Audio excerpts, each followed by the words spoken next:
Ladies and gentlemen, it is the video you've all been waiting for, well, at least some of you guys. Ever since I made the video about Tubebuddy, calling them out for their lack of innovation over the last number of years, the UI problems they've been having, and then just the lack of evolution as well in their product and service. I have received a number of great comments from you guys, but I also got a comment from Tubebuddy themselves. Actually, their new general manager, Tyler Folkman, reached out to me and asked me to hop on a call with him so he could explain his side and we could get to know each other. And in reality, he thanked me for the video that I created, and he assured me that the future of Tubebuddy is bright. Well, I asked Tyler in our discussion if he wouldn't mind sitting down for an interview so I can ask him some very difficult questions. So I asked him some questions in this video, my friends, and I also asked some of your questions, including somebody left asking about the Hawk2 girl.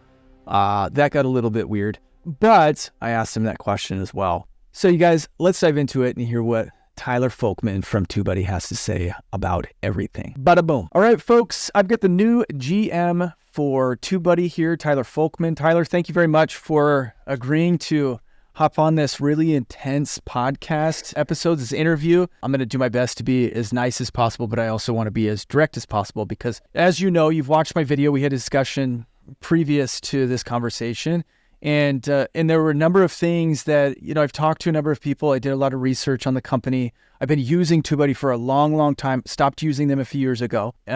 So I've got a lot of questions for you. I also have a lot of questions that our audience asked, and I put up a community tab post the other day, so I've got a few questions from there that I'm going to ask you as well. So before we really get into it, I'm going to give you an opportunity to just tell me a little bit about yourself and how you got into Tubebuddy, and then we'll roll from there. Yeah, thanks for having me. I really did appreciate, honestly, the video you put out. I think it hit on a lot of good points that we're cognizant of and we want to change. But kind of my path to this spot is I've been at Ben Labs for 5 years, focused mostly on the AI and tech side through most of my time here, and then recently came into the GM position, really because the tech is critical to Tubebuddy. It's critical to helping our creators succeed.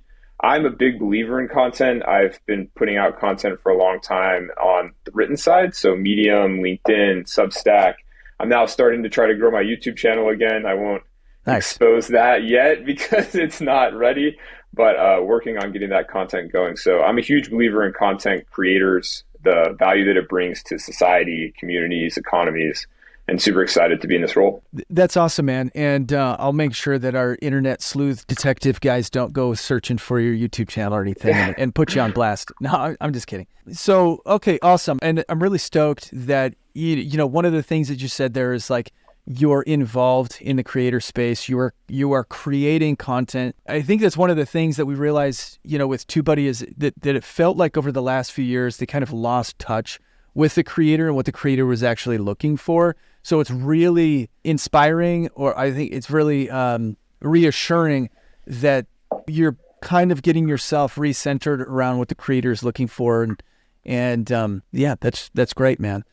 So I think my first question is, over the last number of years since the acquisition, there were a lot of things I read from the initial press release when Ben bought Tubebuddy that were kind of unfulfilled. What happened with Tubebuddy that kind of prevented you guys from staying in touch with what the creators were looking for and really kind of like not updating the UI? There's just a number of things that kind of, I think, led us to where we are today. So what happened? Can you walk me through that? Yeah, I think the simplest way to think about it is we saw so much opportunity that it kind of distracted us, to be honest.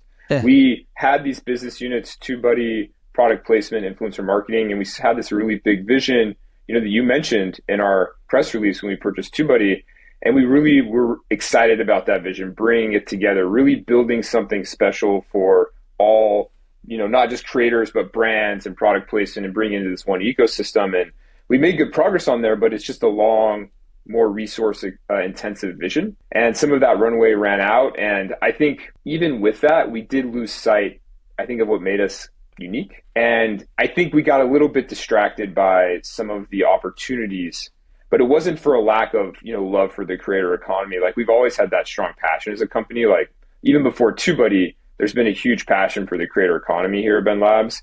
I think we just lost our way a little bit in the opportunity space, but now we're a little bit more focused really getting back to core, like our purpose at TubeBuddy, as stated in the company that we talk a lot about, is we are here to help creators succeed. And creators for us is anyone that's creating content on YouTube. You could be an aspiring creator that's getting started. You could be, trying to compete with Mr. Beast. You could be a brand like Red Bull, or maybe you're a brand that's just trying to figure it out. Like at the end of the day, we want TubeBuddy to be a tool that helps you succeed faster on YouTube. So there were a couple of things that I want to like really hyper focus on. You said a couple of things here too. I'm going to come back to some of these things, but one of the things that you guys put together a couple years ago was that it was like Creator Day. There was kind of a lack of engagement on some of that content, and really like a lack of promotion from some of the people. I mean, you guys had Mr. Beast on that Creator Day. What happened there was that prevented it from really like getting a whole ton of views? Like my experience, like you bring Mr. Beast into anything, like it's going to bring with it a following. So can you shed some light on maybe what were some of the missteps that were taken with that, and if there's anything that you guys would go back and do differently now? Yeah, I think the phrase that comes to my mind is a bit too much peanut buttering of our strategy. So we were kind of spreading ourselves thin over lots of things instead of maybe picking the one or two most important things to focus on. I think that's kind of an example. Like Creator Day is a good idea. Like let's celebrate creators. Let's have a day for that. Let's make that known that we care about that. Let's bring in top creators, but we didn't maybe give it the top priority it needed. Like, right, you're bringing in Mr. Beast and it's not doing what you want is probably a miss on execution, not strategy. I think anyone would be like, yeah, get Mr. Beast involved, and that's a good idea. Yeah. So we've got some execution things that we're already starting to tighten up so that when we do something, we finish it. Like a big thing for me is we need to start finishing as opposed to starting. So let's finish the things that we care about, that we think are important, and make sure that they make a difference for our users and our communities. Yeah. No, that's great. One of the things that I expressed to you the other day, and, we won't go into like naming competitors or anything like that, but some of the things that I've been noticing in the YouTube tool, the SaaS space for YouTube tools, is this kind of like toolbox of a million different features. And one of the things that I've been really honing in on for us personally in our agency, and for me on my individual channel, is paying for individual tools that do one thing really, really, really well. So I think, again, one of the things that's more reassuring for me for TubeBuddy moving forward is that you guys are self-aware of the tendency to start a whole lot of things, and like, how much can we pack into this one service, as opposed to saying, we own this space, we own this tool, and we do it better than anybody else. And so I think that's reassuring. Can you kind of shed some light on maybe what some of those initiatives are over the next year for TubeBuddy? If there's anything coming down the pipeline that you're allowed to talk about, that's like, hey, this is going to be like our anchor piece, and we're really like excited about that. Yeah, we have two kind of core priorities right now on the product side. One is protect the value that we've already got in front of users. We know that the user experience isn't always ideal. Like, it's not the worst user experience, but it's got some room for improvement.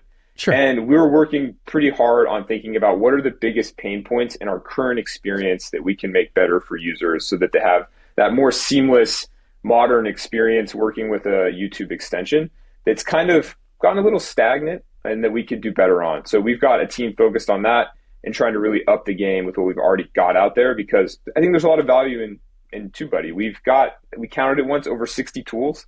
My guess is most of our users use a dozen, maybe less. And so there's a lot we can do to kind of like shed light on the value.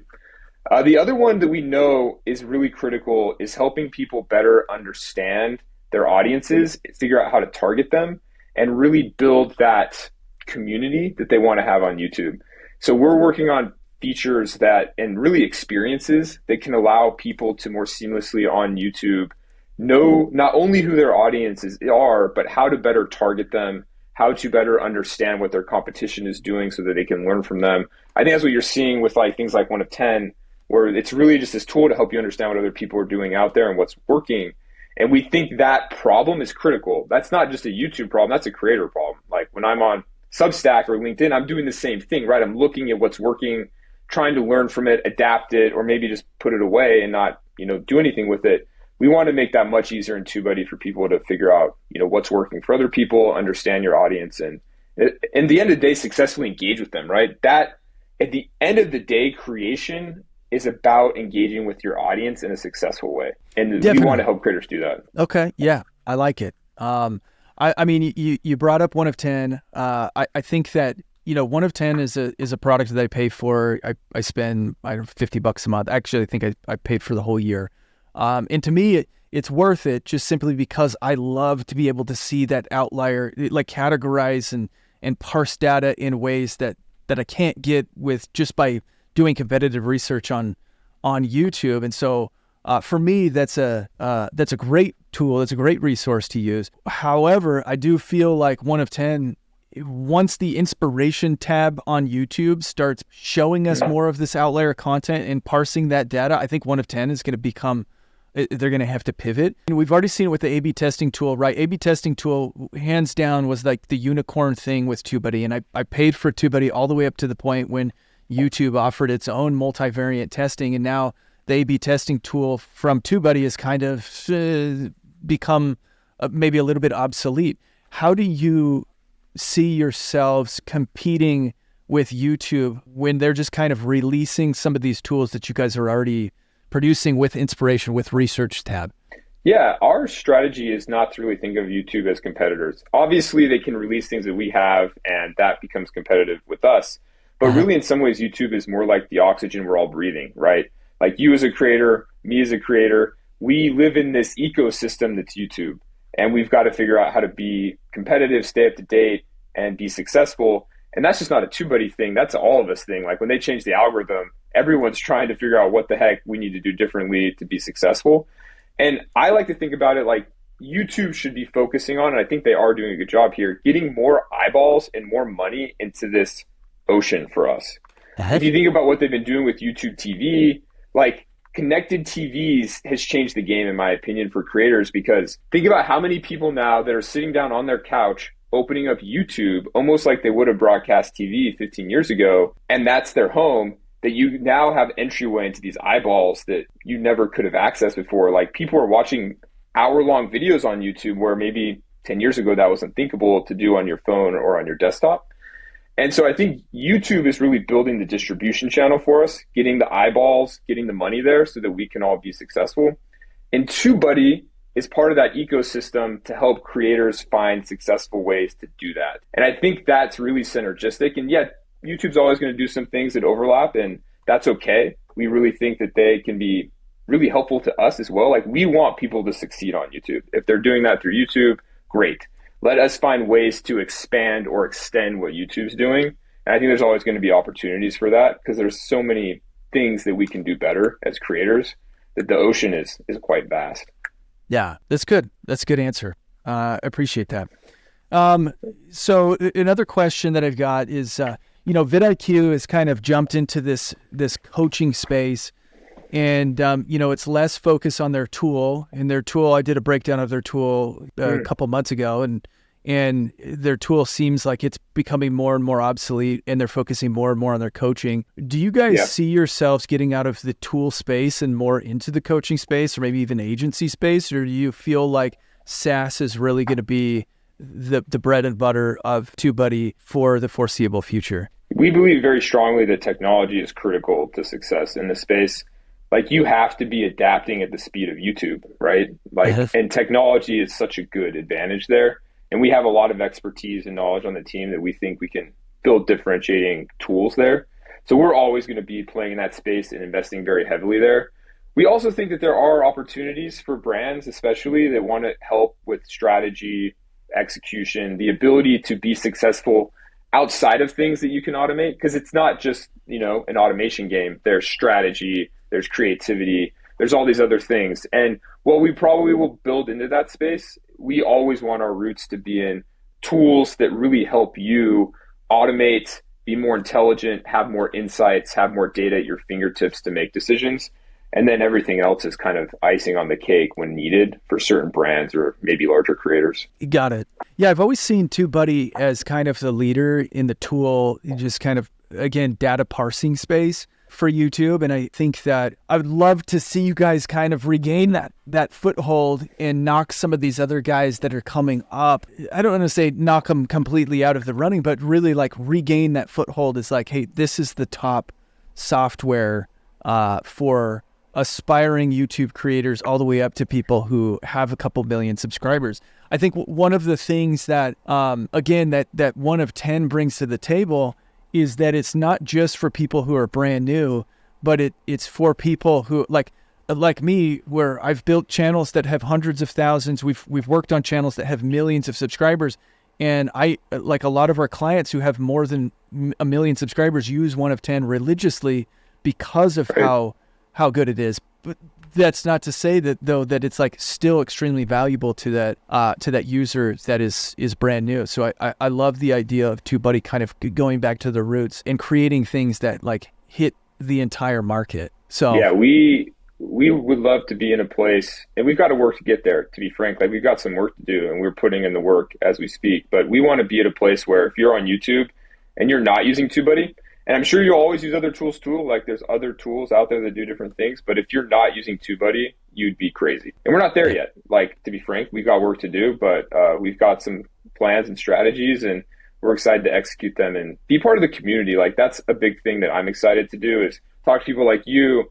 Yeah. I'm talking to creators all the time, brands, different people that are using our tool, might be interested in using our tool. And it's cool to see the excitement for YouTube, like a platform that's been around for a long time, still has so much excitement about the growth and the opportunities. And I just see the future is super bright for anyone on YouTube, and I'm excited to be a part of that journey for people. It's awesome, man. The other day in our conversation, we talked about there being kind of like trust problem with a lot of these tools and the data that's spit out. And this is one of the things that I've noticed with both TubeBuddy and vidIQ in the past, is that there are times where I will put keywords into the keyword finder and get these awesome rankings on these keywords, and then just to have the videos fall flat.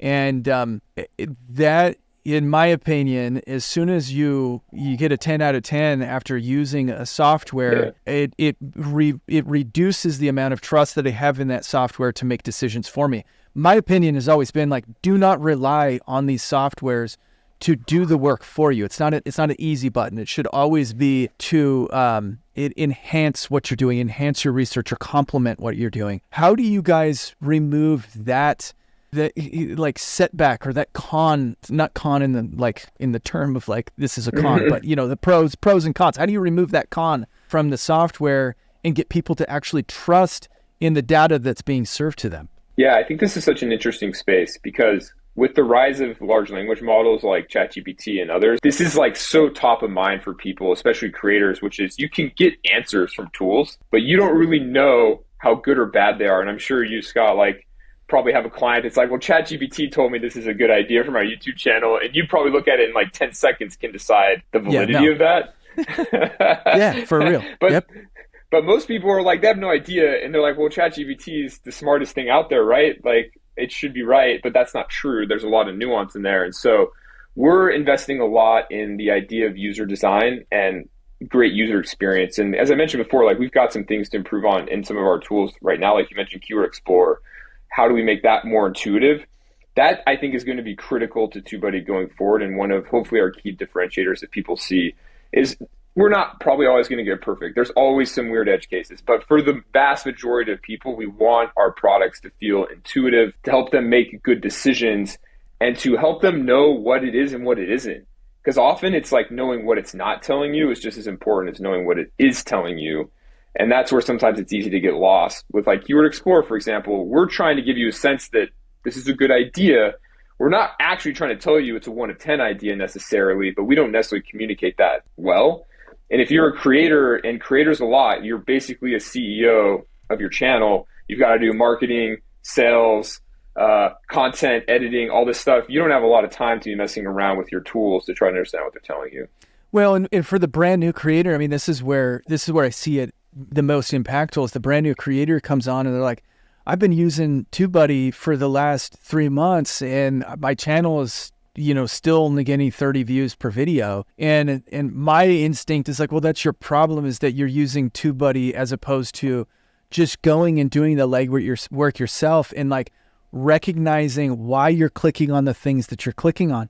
I think, something that could be powerful for you guys, to incorporate into the program, into the coding, is something where you can kind of catalog the things that you're clicking on. And then there's some type of analysis as to why that video was clickable. And you could use AI, you could use thumbnails, you could analyze the things that people are clicking on, why they're clicking on them, and then give them a report that's like, hey, this is what I would do if I were you, or these are things that the common things that you're clicking on, and here's some possible reasons why you're clicking on them, as opposed to saying these keywords are hot, right? And YouTube has kind of gone away from like this keyword oriented type of an approach to even search, right? It's like you search something and they're serving things up to you that in search that are labeled for you, as opposed to, I just wanted the list of things that fall into this category. Now they're serving for you stuff in the search. And so in my opinion, like keywords are kind of like old school. And, there's more of this like intention-based clicking that I feel like needs to be analyzed a little bit better and could lead to better results. But I do feel like if you guys could analyze why people click on the things they click on, we could spit out really interesting data. You mentioned that after the acquisition, one of the initial initiatives was to start integrating more brand opportunities with creators. Is that something that Tubebuddy is still interested in doing? Is that something that's coming down the pipeline, or is that an initiative that's kind of been you put on the back burner for now while we're refocusing on getting the tool back to the point where people are like, I love this, I gotta have it? Yeah, it's definitely something we think a lot about, because so much of our DNA at Ben Labs has some of that in it, right? Influencer marketing, working with creators. But right now, it's not, I'd say, our main strategy. I think we're trying to get back to tools that can help you through automation and data and help the vast majority of creators, where influencer marketing or brand deals is kind of relatively niche. Like, a lot of people that have succeeded on YouTube don't realize most people on YouTube have not succeeded yet. Like, the vast majority of channels are sub 1,000. They're not even monetized subscribers. And so brand deals aren't as relevant for that crowd. So we wanted to start, as we come back, into more of an offering that can help the community more holistically. But we do think about it like the number one thing for most people at the end of the day is, how do I make this my full-time job, right? How do I make enough money that I can do this as a living? And brand deals is critical for YouTubers on that. Like, AdSense is great, and I love YouTube for what they've done with that, because none of the other platforms are even close. Like TikTok, Instagram, they don't have anything close to that. But it's still a gap. Like, you have to be quite large to make enough money from AdSense to feel like that's a full-time gig. And so it's definitely something we think about, is how do we enable monetization for creators to be more effective? How do we do that through products? As we mentioned before, with our strategy be around technology. And it's a tricky one to crack. Like, I'm sure as you work with brands, like, that's a very special relationship. You have to come together to create something that your audience loves. Because as we mentioned before, like, being a creator is about building things your audience wants to engage with and watch. And how you weave brands into that is not something you want to automate necessarily. Like, I don't know if you've ever seen this thing like virtual product placement. Have you heard of this or seen work on virtual product placement? It's kind of the idea that, like, you've got this flat thing behind you. We could use AI to just like throw in an ad or a brand, or like put a Coke in your hand. And that just feels like banner ads, from the 90s or the 80s to me. Like, no one actually wants that. I think what's really special about, brand deals with creators, and I was listening to Colin and Samir when they were talking to one of the creators, how he treated it so special, because he wants the audience to love it and he wants the brand to love it. Because when you can nail that as a creator, that's when you can really start to make a living for most people. And so I think that needs to be special and something we think deeply about. I don't disagree. I've been all across the spectrum, but in our big YouTube channel, we've had brand deals that, 5-figure brand deals. We never cracked the 6-figure brand deals. We've had 5-figure brand deals. A couple of opinions I have on brand deals, but the idea is that if you want to make that your full-time job, you really need to make sure that you show up for that brand and make sure that they're getting the most bang for their buck, because they're going out on a limb and testing with you. And if you don't show up, then it's going to potentially damage your reputation or your ability to work with those people moving forward. That said, I'm not a huge fan of brand integrations just simply because a lot of that content is out of your control. And we've had bad experiences. That's another video, but we've had bad experiences where the brand asks for too much and then your videos become inauthentic. So anybody who's watching this and you're thinking like, I want to make a whole bunch of money with brand deals, just be really careful with brand deals. Yeah, and I'd add, if you're a brand watching this, the best advice I can give you, having done this a lot with creators on the Ben Lab side, is let the creator guide the content creation. It's literally 100%. What made them successful.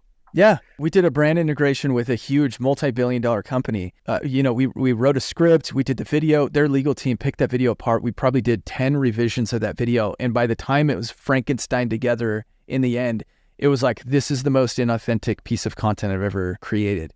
And it left such a sour taste in our mouth that you're 100% right. The brand should be making sure that they're allowing the creators to do their thing. It reminds me, Casey Neistat did this video a number of years ago that was sponsored by Nike. And he's like, Nike gave me a whole bunch of money to make this video sponsored by Nike, and I'm just going to go spend it on a vacation.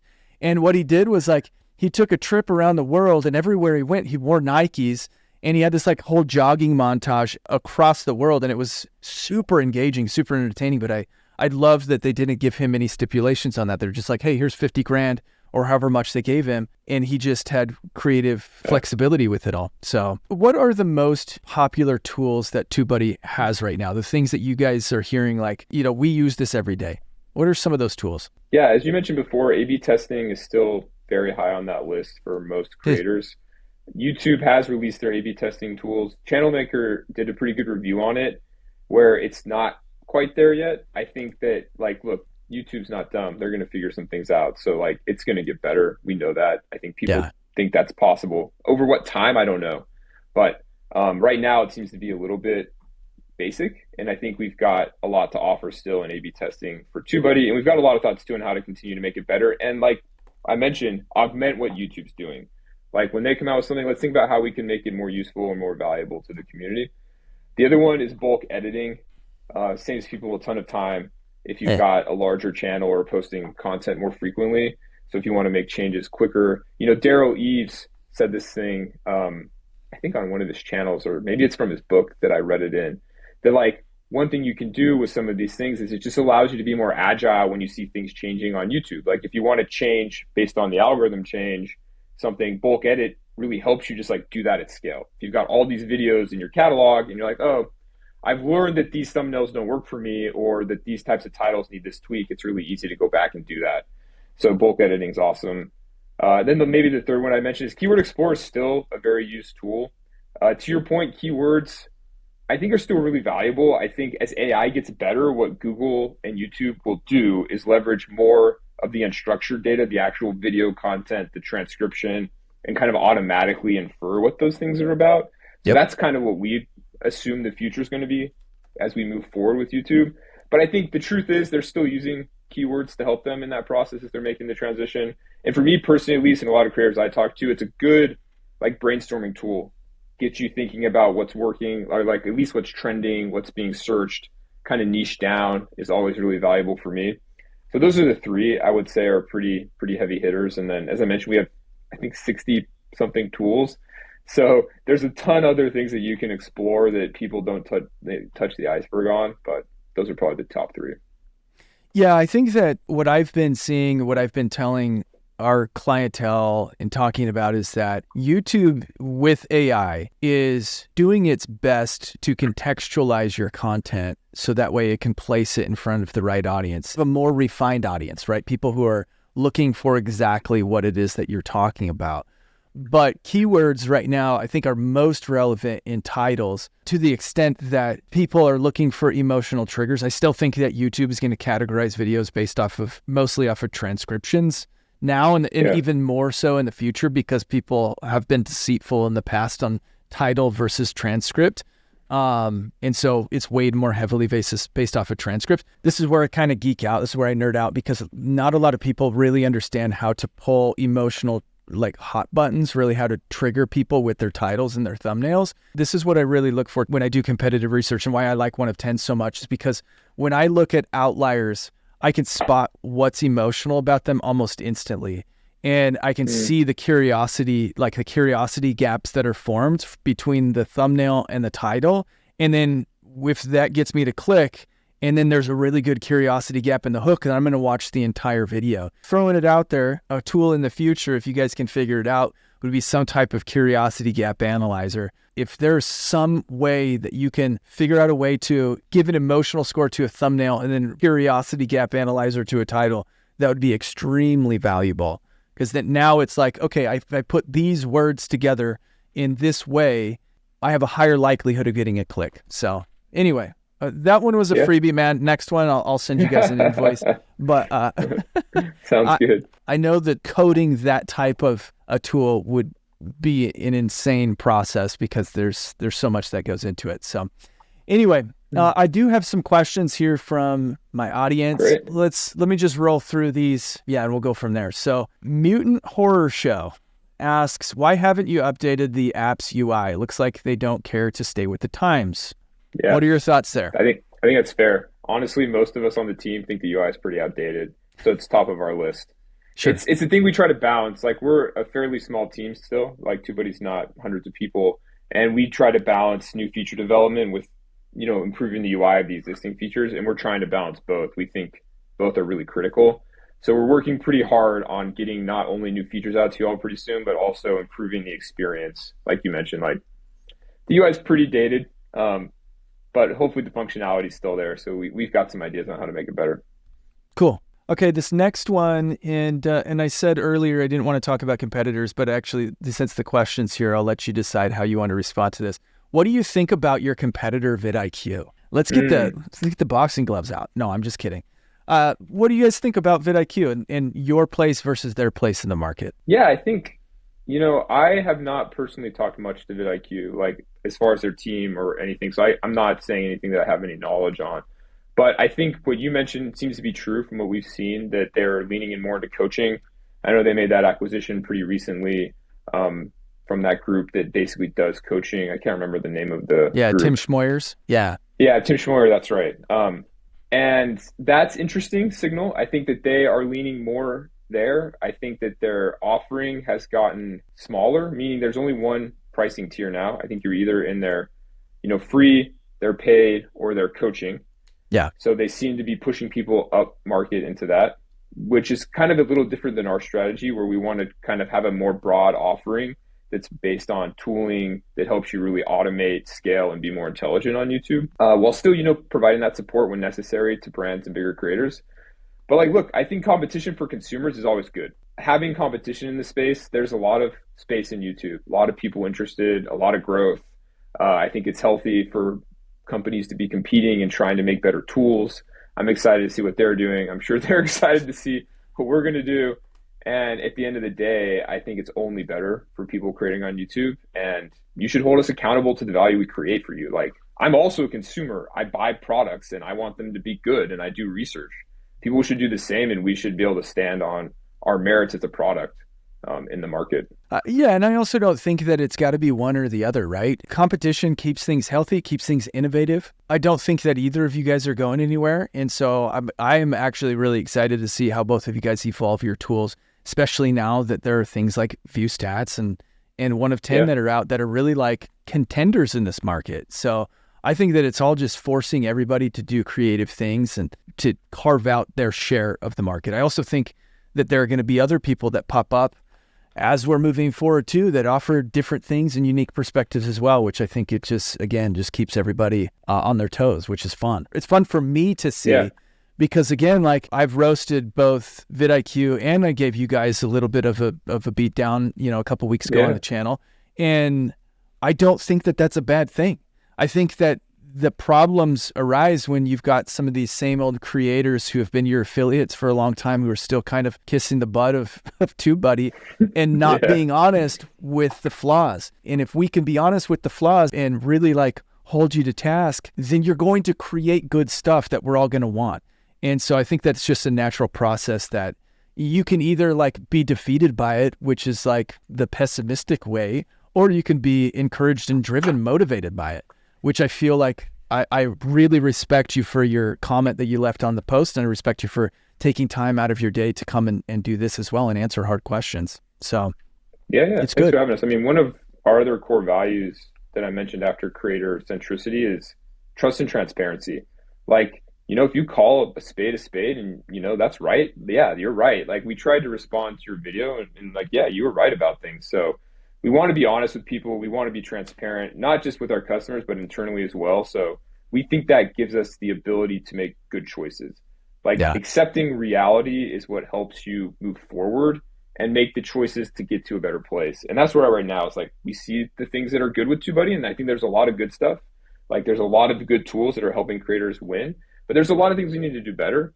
And we're accepting those things and working on strategies to overcome them and create a better tool for everybody. So I'm excited with what's to come. Good. Reassuring. Okay, a few more questions here. All right, so this one, I'm going to ask it because it's here and it'll be entertaining, but we can figure out a way to answer it so that way it's not bad. Ask him about the Haktua girl. Let me, do you know the Haktua thing? I don't know if I do. Maybe I do, and not by the name, but We'll glaze over that one then. So basically, there's this phenomenon. This girl was interviewed on the street by some TikTok influencer, and okay. she said something that was inappropriate, but drove a massive amount of engagement. She went super viral. Now she's kind of blowing up her own TikTok, her own social media.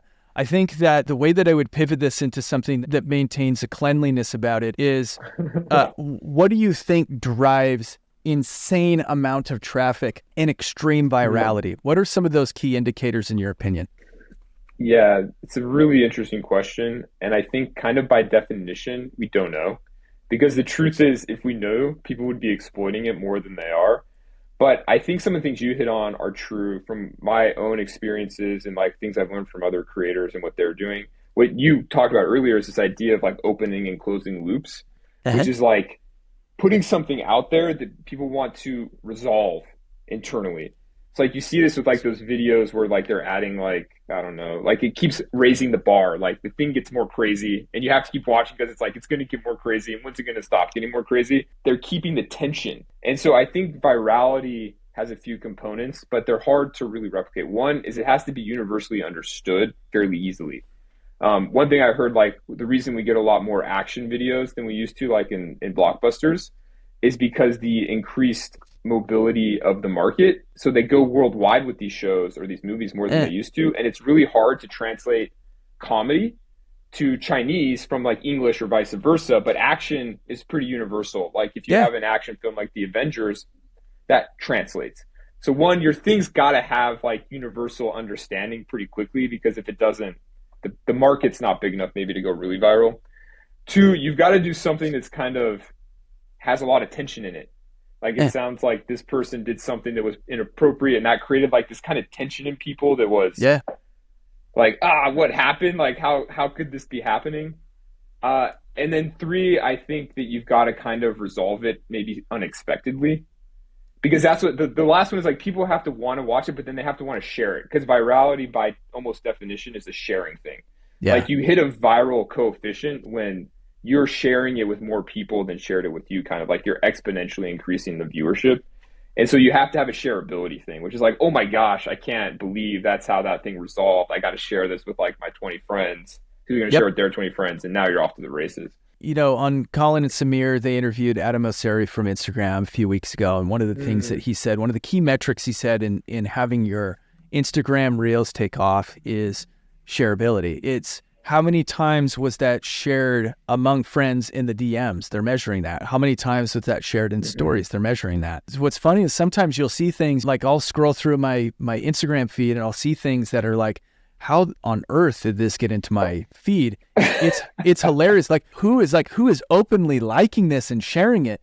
And you'll see like, it's not necessarily that it's getting a ton of public shares, but it could be getting way more private shares, because what's appropriate publicly and what's appropriate privately are two different things among friends groups. So yeah, I think shareability is definitely a huge factor in all that. This is actually, it's not really a question, but it's really like a good analysis that I think is somewhat accurate. And I'd love for you to respond to this. So this person, Big Rooster Money, says TubeBuddy is a placebo subscription cost for YouTubers. You're paying them monthly for the feeling of improving your content without actually making better content. If they can't address this issue, then there's no purpose for the subscription cost, which I actually like.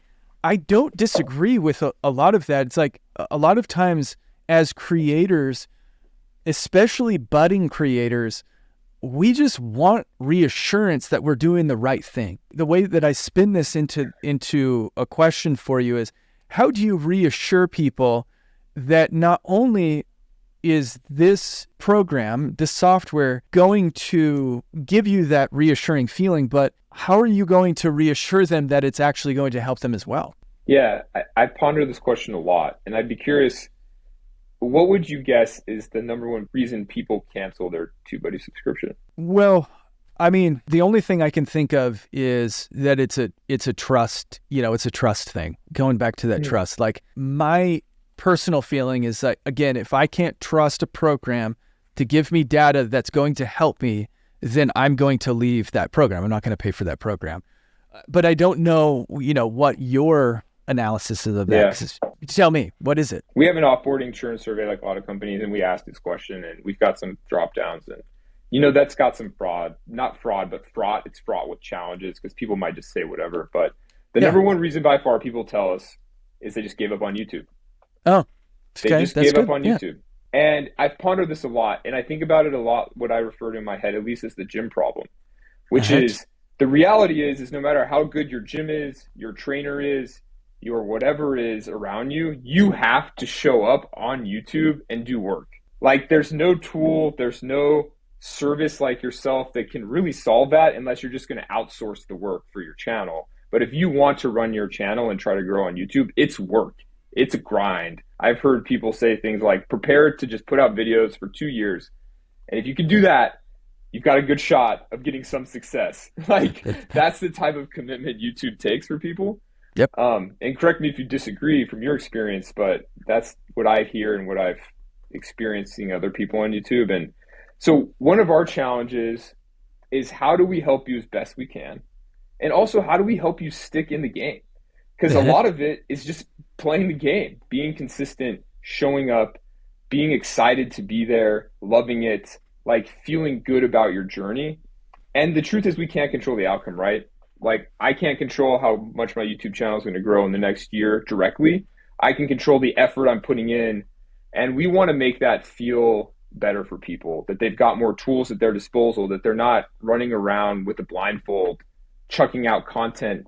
And I'm sure you've seen this from people you work with. It's just like crazy. If you just had some basic formula or tools or process, it doesn't take away the work. You still got to do work, but it does really start to aim you and align you on a path that can make it feel more enjoyable, hopefully more successful. So as much as I'd love to say, TubeBuddy can guarantee you're going to be a YouTube, success and star in the next Mr. Beast, that's not true. But I do really deeply believe that it's a tool that can help make the journey more enjoyable, better, more data-driven. And we want to continue to do that. Like, enjoy the journey, because it's going to be a journey. Even when you feel like you've succeeded, it's a journey. Like, it's always work. So, we've built multiple successful channels. We've had some of the channels do much better than others right out of the gate. Our fastest growing channel went from 0 to 20,000 subscribers in about 35 days. And that was long form. It wasn't shorts. It was like good long form content. We've had channels go from 0 to 50,000 subscribers in 4 or 5 months. But you're 100% right. Like, and this is a problem that we faced in our agency as well, is that most business owners who get onto YouTube, they want YouTube to be an instant replacement for their Facebook ads. Yeah. Is what we sell in our agency is we will get you more leads. We will help you increase your revenue. Doesn't happen overnight. Brand building doesn't happen overnight. Coca-Cola has been a brand for 115 years or however long it's been. And, they still deal with ups and downs of macroeconomics and things like that. But the point is you can't build a brand overnight, and you can't build a successful YouTube channel overnight. And the people who sell you on that are 100% completely wrong and con artists, in my opinion. I appreciate your response to this, because this is something that we've tried to solve for as well. It's like, How do we keep people motivated so that way there's a mutually beneficial outcome? How do we keep people motivated to stay on YouTube, to keep grinding? Because once they get past that mark, once they really like get into that rhythm and their channel starts to grow, then it's like wildfire sometimes. How do we keep them engaged that way so they continue so they see the benefits, the fruits of their labor, but they also can continue to work with us? So I appreciate that response.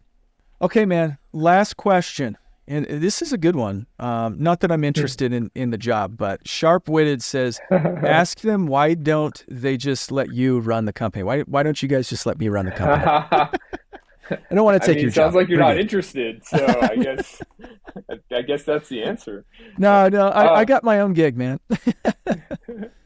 Yeah, who knows? I think like a maybe more direct answer, or less direct, but to the core of the question is like, we really do want creators to feel like they have a voice in Tubebuddy. Like, we have to make hard decisions. We don't have 100,000 people that can do all the things that people want us to do. Like, that's almost kind of what we suffered from historically, is trying to do all the things. We want to do the most important things for you. And so please, like, engage with us. I'm on LinkedIn, Tyler Folkman.